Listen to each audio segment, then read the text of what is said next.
This is the last video for the short series of application of derivative, and as well as the very last part of the breakup of the function y equals sine of x raised to the sine of x power. Again, this is extremely long, and it actually took me 4 different videos to actually complete analyzing the function, as well as find the domain, relative extrema, absolute extrema, and the range of the function. So let's continue from where we left off. Last time we ended up with the table on the bottom right that actually shows inside of a period from 0 to 2 pi, but inside of such period, the only from 0 to pi, excluding the endpoints, will be part of the domain of the function. And we are now trying to analyze the 3 solutions, or the 3 special points that we found in the second video, which actually list on the top right, that satisfying the first derivative being 0, as well as showing that there is one extraneous solution, 3 pi over 2, even though if we substitute into our first derivative function, it will end up with 0. It is actually lying outside of our domain. Therefore, we actually don't have to include that point, as well as everything that is between pi to 2 pi. And now we need to continue and figure out whether these points are relative maximum or relative minimum. And we have already completed almost the whole table here, so that we can actually skip all the boring steps and all the tedious work, and just end up with the results that in the first open interval between 0 to sine inverse of 1 over e, we end up with negative slope, meaning that we have the first derivative is negative, so that the graph itself is actually pointing downward. And in the last video, we actually showed one of the examples, which is between sine inverse of 1 over e and pi over 2. That's the values in between will actually have the first derivative being positive, or in other words, those points will be increasing, or the function itself will be increasing between those 2 endpoints. And to do so, we can always choose any values in between the 2 endpoints, and to check what sign we have, so that we know that the sign is always the same as long as they're continuous. So our example will be pi over 6, and we show that the first derivative when x is equal to pi over 6 is positive, because each factor in the first derivative is positive, so that the product is also positive, meaning that it is increasing in that open interval. So for the rest, I've already written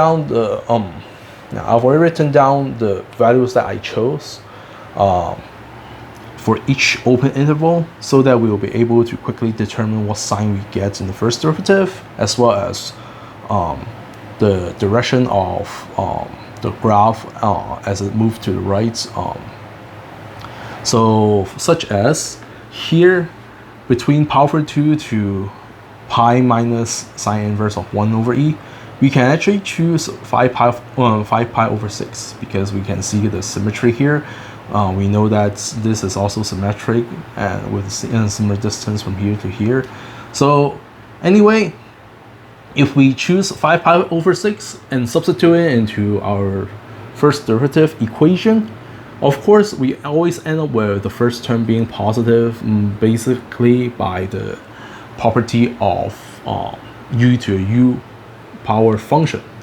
Now for a second term, it turns out to be negative, because again, we have something that's greater than pi over 2, and when x is between pi over 2 to pi, or in the second quadrant, cosine will end up with negative sign.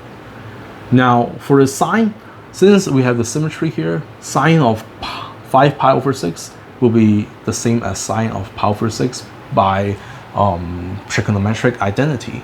So we will actually end up with positive still, which will be the same as when we choose pi over 6.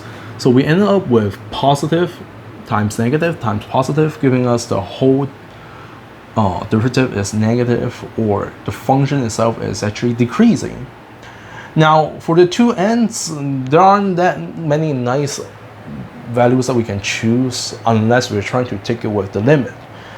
And again, we know that this value is even less than pi over 6. What can we choose? Maybe pi over 12, or even something even smaller than it.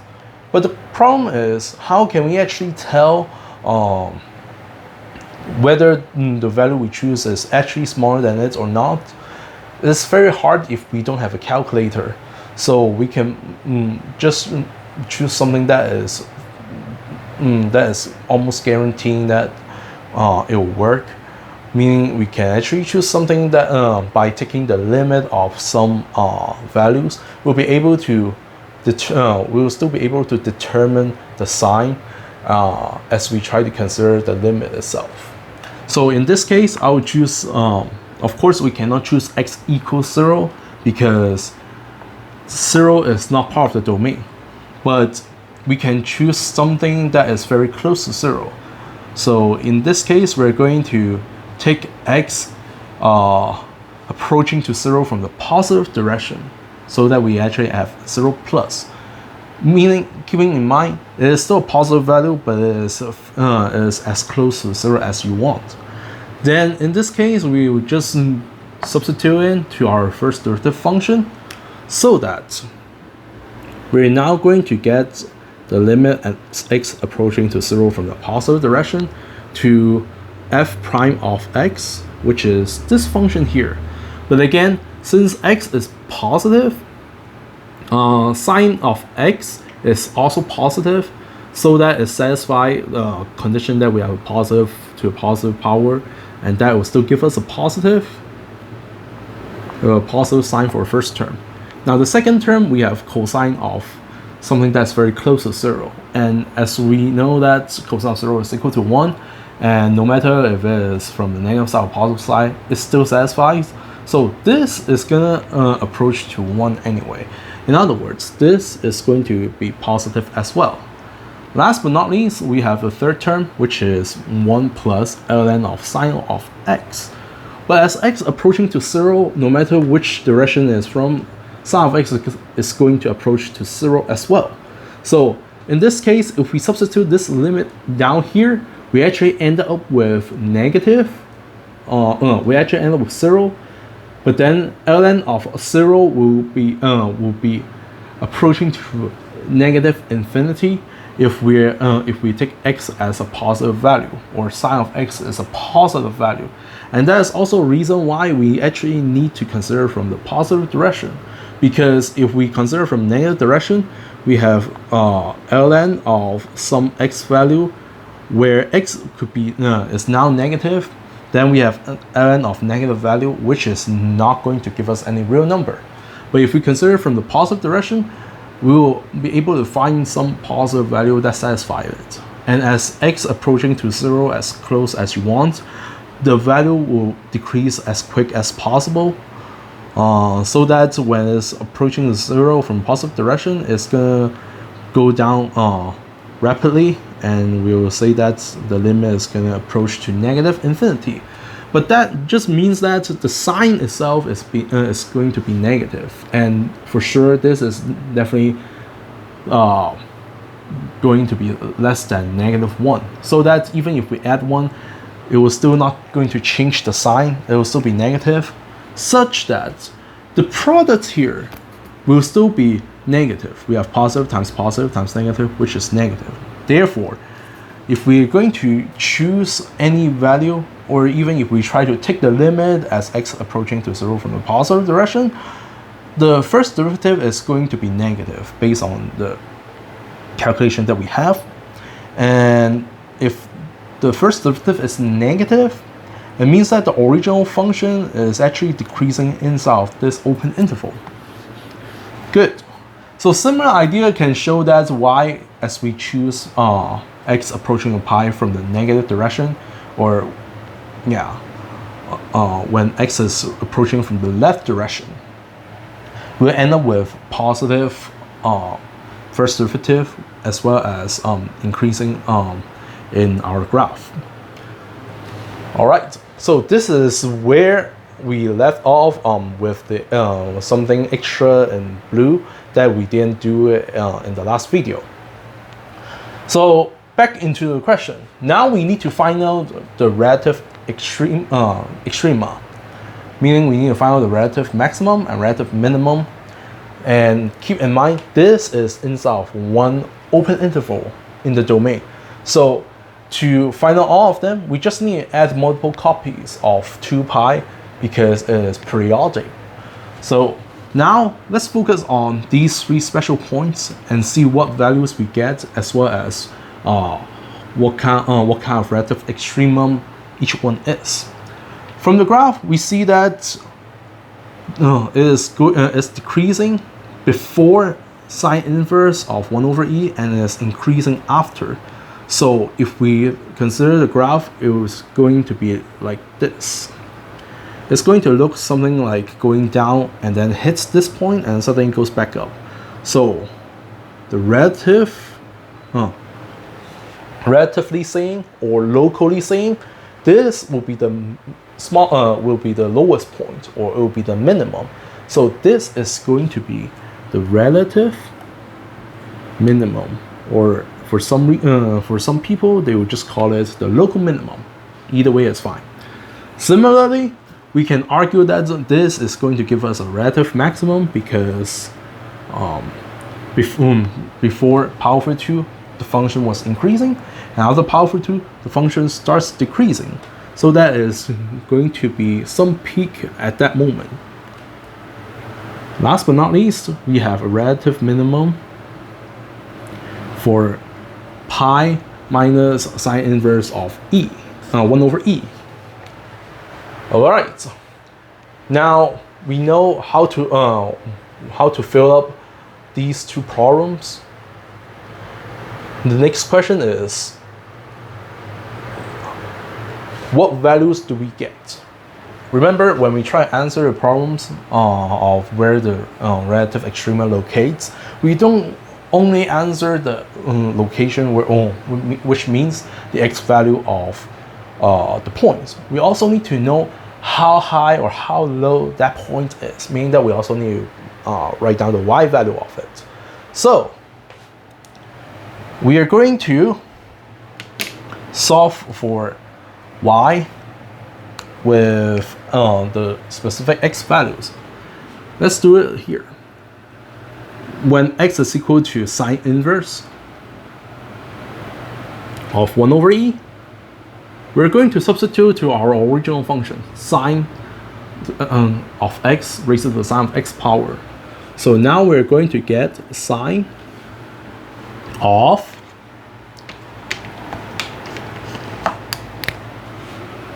I'm going to use this in red. So we have sine inverse of 1 over e, and then all raised to the sine of this term here, sine inverse of 1 over e. All right, good. So now how do we solve it? Well, we're going to look at each one individually before we actually raise the power. But we have sine of sine inverse function, where sine inverse of 1 over e is actually a real value, and because it's a real value, and we have sine of sine inverse, those two will cancel out, so that If we cross these two out, we end up with 1 over e in our base. Okay, similarly, the exponent's part will actually be the same. Sine and sine inverse cancel out. We end up with 1 over e in our power, or in our exponent. So this gives us 1 over e to the 1 over e power, or the eth root of e, again, is the same value as what we actually found for the x to x power. Good. So this is the value for x equals sine inverse of 1 over e. So for the other two, we're going to do the same thing. We have f of pi over 2, which is equal to sine of pi over 2, or raised it to sine of pi over 2. But sine of pi over 2 is a special value that we all should remember. It's just equal to 1. So we have 1 to the 1 power, 1 to the first power, which is equal to 1. Last, we have f of pi minus sine inverse of 1 over e. Good. So now we substitute back in. We have sine of pi minus sine inverse of 1 over e. Okay, and all raise it to the same power. I'm going to use 3 dots to represent it. So in this case, we're going to have sine of this term here. But if we consider the property of sine function and also sine inverse function, we actually see that sine of pi minus some angle is same as sine of the angle itself. So we can in fact reduce it into sine of, we're going to take away the pi and then take away the negative sign. It turns into sine of sine inverse of 1 over e. And then again, raise it to the power that's same as this here, the dot here. Good. Because now we just have the same thing as what we had in our first substitution. So these two canceled out. We end up with 1 over e, all raise it to the same power, 1 over e, which is, of course, 1 over e root of e. And therefore, we now can finish up to these two problems. The relative maximum locates at pi over 2, as well as other values when we add 2 pi's on the x values. So we have pi over 2 plus 2 pi n, comma. For the y value, it will be 1 here, and as we see, if we add 2 pi inside of the sine function, it does not matter. Or if we subtract 2 pi from the inside of the sine function, it's not going to matter, because again, sine is a periodic function, meaning that for every 2 pi the period, the sine function is going to give the same output, so it will end up with the same y value. So it means that it will still end up with 1 to the first power, which is equal to 1. And again, we have to write it down that for n being any integers, because we don't only have 1, we have to include all the points in each open interval, and there are infinitely many of them. And to include them, we need to consider each one, which is by shifting by 2 pi. Good. Now for the minimum, we have actually 2 relative minima. So we're going to write them separately. We're going to solve with the first one, which is sine inverse of 1 over e. And I'm going to put the parentheses in blue so that we all can see it. And now, of course, don't forget, that's only for the points inside of one open interval. To include all of them in the domain, we need to add the shift. And for that, the y value will be 1 over the eth root of e. As well as this point here, which says pi minus arcsine of 1 over e. And again, plus 2 pi n for all the copies, where the y value will still be the same. It will be 1 over the eth root of e. And again, we can say that this is for all integers n. Excellent. So now we only have 3 things left. Where would be the absolute maximum at and absolute minimum at? Absolute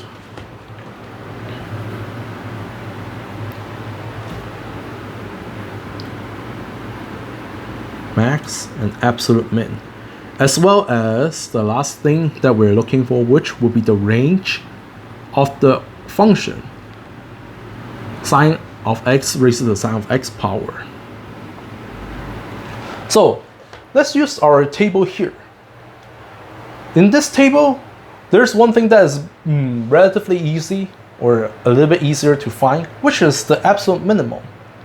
Okay, again, why is that the case? Because now we know the existence of absolute extrema will be similar to the existence of relative extrema. They either locate at the values where the first derivative is equal to 0 or at the endpoints. But since we don't have endpoints, in fact we have open intervals, there is no what's so-called endpoints, it will be harder to actually find what's so-called the values, because we now need to actually take the limit of the 2 endpoints and see how the values is gonna approach. So in this case, we need to consider when x is approaching to 0 from the positive direction, which is for the left end. So we're going to write here, as x approaching to the positive 0 of the original function y, which is sine of x raised to the sine of x power. We're going to get the, let's see, we're going to get something like this. Since sine is a monotonic increasing function, and as x approaching to 0, sine of x is gonna approach to 0 as well. But if we consider of the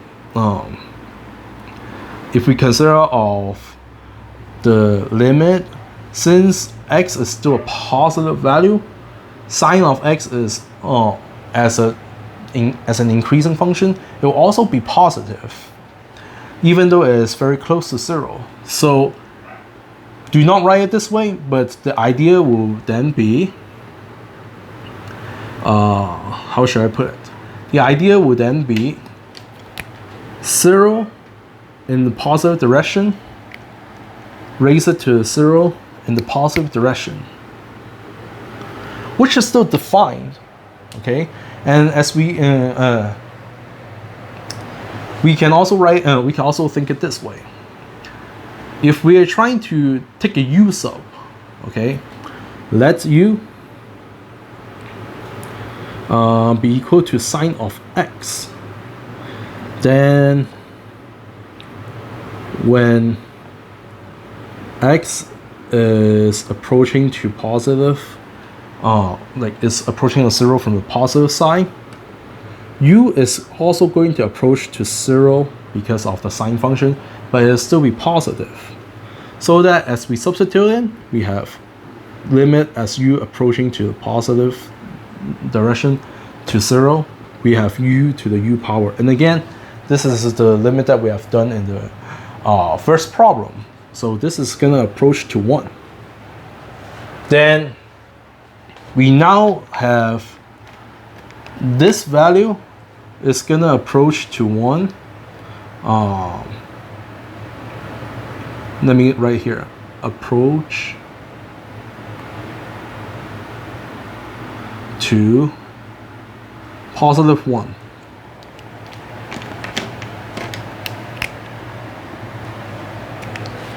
Good. So why would I say one of them is easier to find? Because as we see, no matter what value we choose here, the value that we choose in this open interval has to be greater than this value here. As well as if we try to, even if we have to take the limit of the right hand side, this part here will end up with a bigger y value than this point here. So we can see that no matter what we choose in here, these points will not be able to be the absolute minimum, because they will always be higher than the points at the relative minimum. So what would be the highest point what would be the lowest point we have? We can only have it as the relative minimum, as the two endpoints are not going to be minimum. So in this case, we have the absolute minimum being at least one of the 2 points. But now we can go back and trace and seeing that they actually have the same y value. Therefore, by definition, both of them are in fact the absolute minimum as well, because both of them have the smallest y value that we can have. So this is what we get. The absolute minimum will be arc sine or sine inverse of E plus 2 pi n, comma 1 over E root of E, and pi minus arc sine of 1 over E plus 2 pi n, and then as well, comma 1 over E root of E. And I'm going to finish up later, as we are running out of room here. Because we're not done yet. We still have the absolute maximum to determine. So we already know the left end is approaching to 1, which is one of the values that we need to consider of. How about the right end? Well, because this is actually in fact symmetric, or we can just do the limit and see what we get. But later on, we'll actually see that it's symmetric. Anyway, so we're going to take the limit as x approaching to pi from the left direction, from the smaller direction, of the function sine of x raised to the sine of x power. Again, what do? Use up. We will let u be sine of x, then as x approaching to pi from the left direction, we actually see that u is approaching to 0, because as x is approaching to pi, we substitute in, we have u is equal to sine of pi, which is equal to 0. But if we actually from the left direction, it is still above the x-axis if we consider graph. So it means that u is going to be approaching to 0 from the positive direction. So if we substitute back in, we now have the limit as u approaching to 0 from the positive direction of u to the u power. Again, this is gonna approach to 1, which is what we have done. Okay, now how does this help us, or why is it important? Because when we consider the absolute maximum, we need to consider what the highest value we can get. So for x equals pi over 2, we said that the y value is equal to 1. Now, if we consider of the endpoints, if any of the endpoints has a y value that is greater than 1, we cannot take 1 as our highest value anymore. Again, that's just by definition of what maximum is. But since when we take the limit of the two ends, they're both approaching to 1, 1 will still be our maximum because that's the highest value we can see. Great.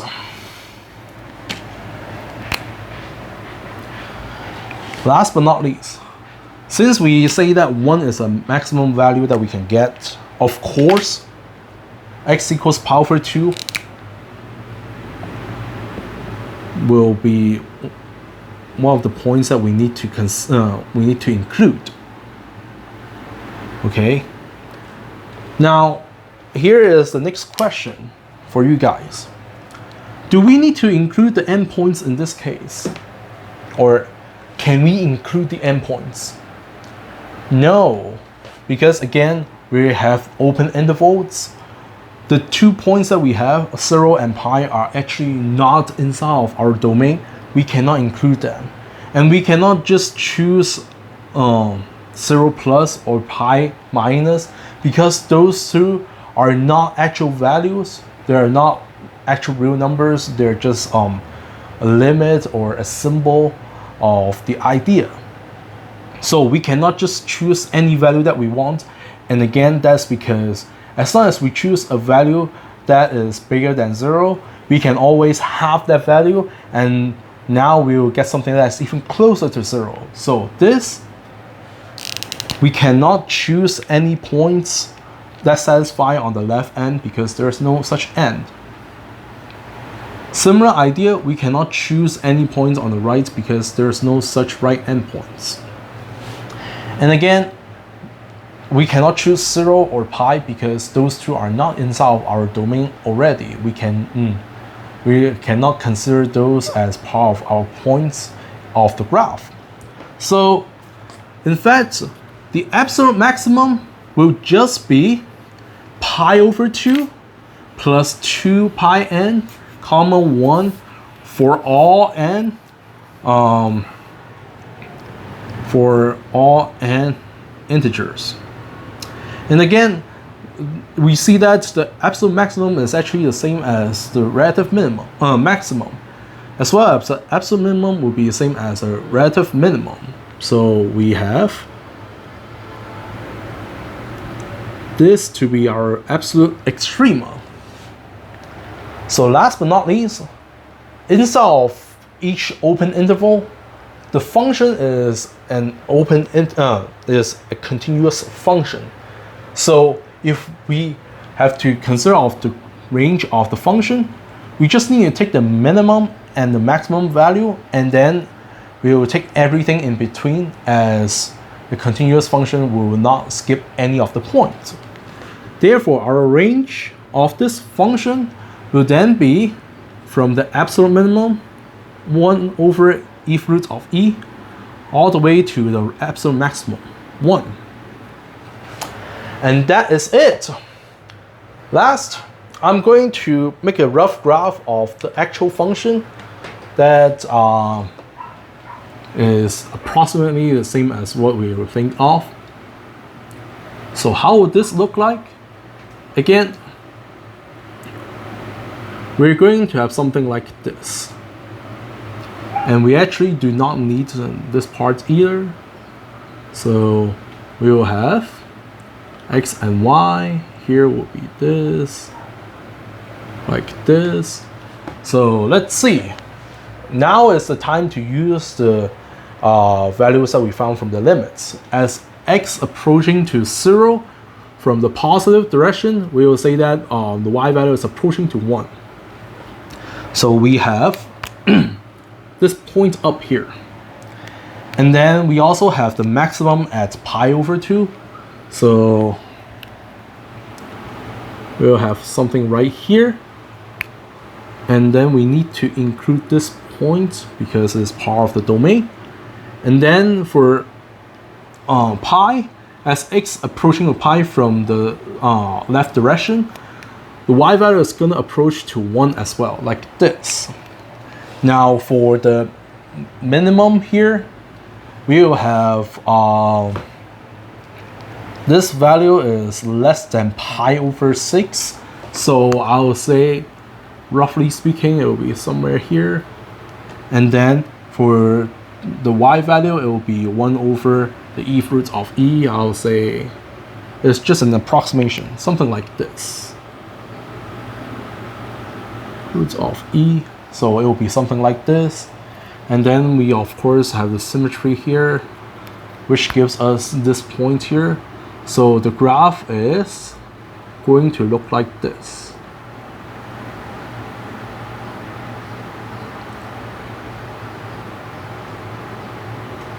Kind of like a W shape.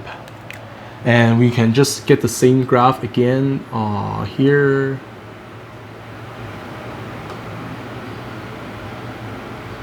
Something like this. And then we will have something the same here.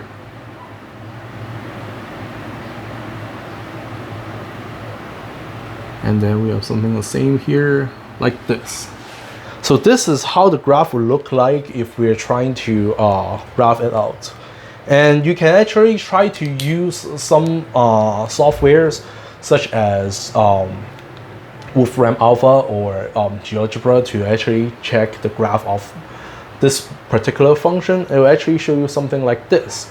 And it will actually show you the shape of W, and seeing that the relative maximum, relative minima will be the absolute extrema at the same time, and also we'll actually get some approximation like this.